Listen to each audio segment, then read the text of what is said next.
All right, let's get started with Eastern Illinois head coach Adam Cushing. The Panthers coming off a road loss to nationally ranked Murray State. They'll be home this week, another nationally ranked opponent, this time Jacksonville State. They're 12th in both polls.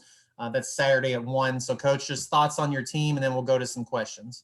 Yeah, obviously, not the result we wanted for this past Sunday, but really good performance for a fair amount of that game. And what we're talking about, obviously, we're all, you walk in here yesterday and everybody's miserable because we felt like we had a shot at that game. And sometimes it's you got to look at that big picture, and the big picture is 3 out of the last 3 weeks we've had good leads, and and it's a really good problem to have that we got to start learning. That's the next step of the kind of the next evolution of growing up with this young football team is learning how to play with those leads. We've really come a long way offensively throughout this year, and made some big plays, and in the end, we just didn't make the plays when it mattered. And you got to credit Murray State. They did a phenomenal job of just staying the course on their sideline, just keep on just playing their game, and they made the plays, and we didn't. And so it's just going to be us learning what it takes to win football games consistently. And but I'll tell you, I'm certainly excited about the learning the lesson of how to play with leads. That's a good thing to do, right? And to start teaching that one to the guys. And so that's the next step, and just excited for another great opponent to come in here this weekend. Another huge challenge like we just had on the road, and they're playing really good football. Obviously, they just stumbled a little bit this last weekend, so I'm sure they're going to be really hungry coming back in. And as I say every week, that's what we want. That's what we love about this league, is the challenge that it presents every single weekend. We'll let Dan go ahead and open up with his questions. Thanks, Kyle. Kind of continuing with your theme there of the next step, if you look at the standings, you play Murray, Jacksonville State, and Austin Peay, arguably the 3 best teams. So what are you hoping to get out of these last 2 to 3 weeks? Just keep seeing what we're doing right now, which is just playing a little better football each week, and seeing, again, we've got so many freshmen and sophomores out there playing, and that's not an excuse in any way, shape, or form. Coaching, we got to coach them better, right? We've got to put them in better positions to succeed down the stretch there. We started to get a little careless, and that's on us to calm that down. But just to see these guys continue to just be 1 week better and truly embrace that process. Best week of practice all season long last week from start to finish. And I think that's significant, and I think that that seeing those strides is what's going to just continue to see us grow as a football program. I just saw Jordan Smith was co-conference newcomer of the week. Obviously, he emerged last week for you. I mean, you knew what you had in him, but I guess talk a little bit about that.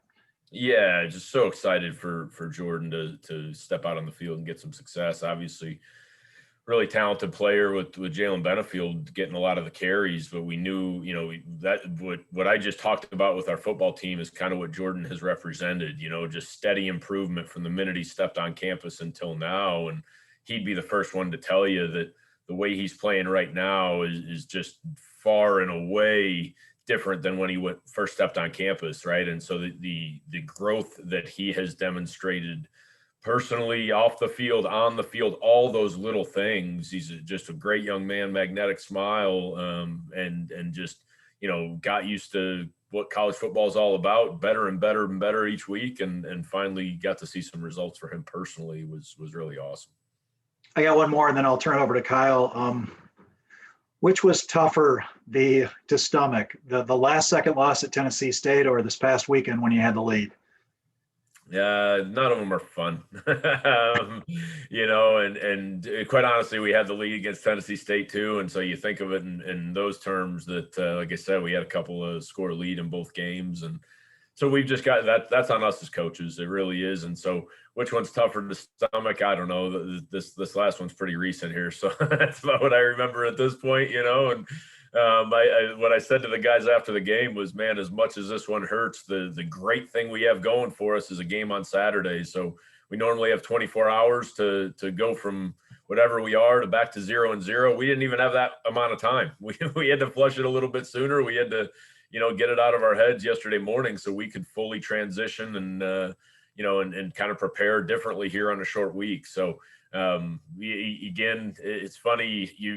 It sounds like a cliche, Dan, but within a season, you just don't think back on that stuff. After the season, you start kind of figuring all those little things out. But within a season, just right now, man, Jacksonville State's really, really good, and we got to find ways to, to succeed against them.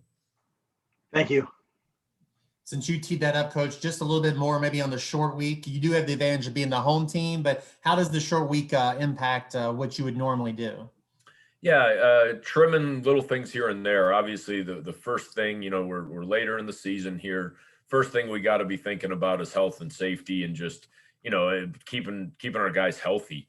And so that's the first thing that we're transitioning with is this would normally in a normal game week with a Sunday game, Tuesday is our off day. We moved that back to Monday, and then today we'll get out on the field and just do some non-contact football, right? Just get them going a little bit, get their bodies moving around a little bit, and then kind of get back into a little bit of a practice rhythm.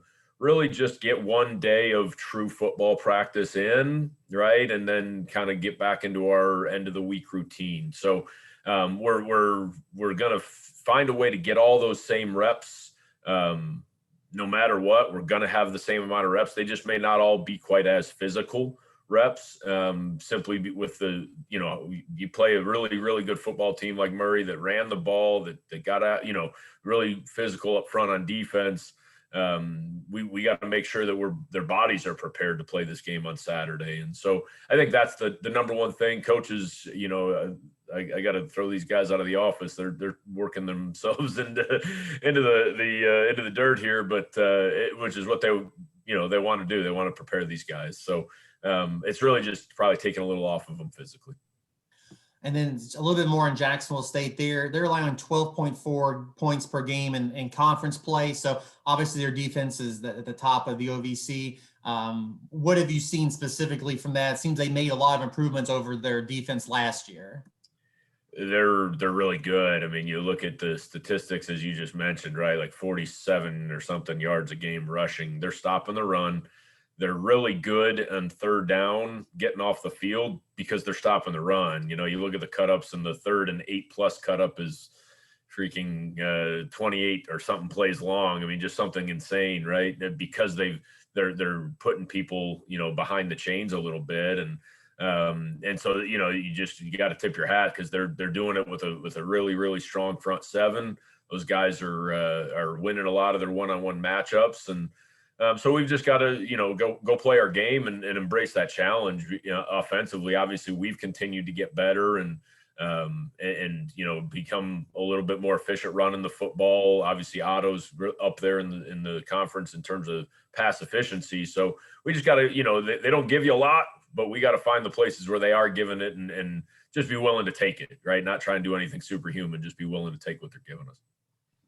And then I have a question about kickers. So in your last 3 games, you've had your opponents hit at least a 50-yard field goal. The OVC's had the national specialists of the week each of the last 3 weeks. So your kicker's 4 or 6 this year, I believe, on field goals. I just want to know about kickers in the OVC, and it just seems like maybe for your team, bad luck that your team's made some long field goals the last 3 weeks. Yeah, if you ask me, these are the best kickers in America in this conference, man. I mean, I'm not talking just at the FCS level. These guys are incredible.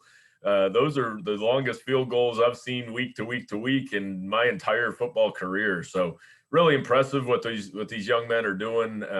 And it's an enormous part of the game. That is an advantage. Stone has really done a nice job stepping up for us as the season's gone along here. He's really been money. I screwed him up this past weekend by icing him myself with a timeout because I didn't think we were going to get it off. But it's a really, really strong conference top to bottom. And as you see, sometimes it becomes that margin for error, as we've learned here in the last two out of the last 3 weeks. Well, Coach, appreciate your time as always. Best of luck on Saturday, and we'll talk to you next week. Absolutely. Have a great one. Go Panthers.